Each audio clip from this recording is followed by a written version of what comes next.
આ છે વીર વિક્રમસિંહનો પાળિયો. આ શા માટે બનાવવામાં આવ્યો છે?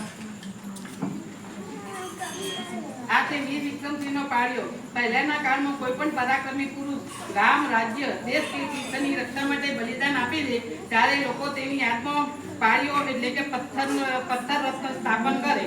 આ વિક્રમસિંહે પણ શત્રુંજયની રક્ષા માટે પોતાનું બલિદાન આપ્યું હતું. તેથી શત્રુંજય ઉપર તેમનો પાળિયો બનાવવામાં આવે છે. વાર્તા એવી છે કે શત્રુંજય નજીકના કોઈ ગામમાં આ વિક્રમસિંહ રહેતો હતો. તેને ખબર પડી કે એક વાગણ શત્રુંજયના યાત્રિકોને મારી નાખે છે.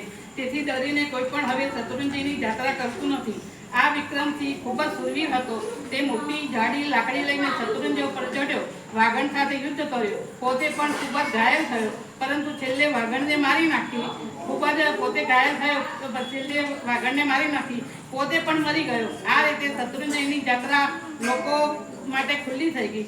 આપણે પણ બધા તેમના બલિદાનની અનુમોદના કરીએ.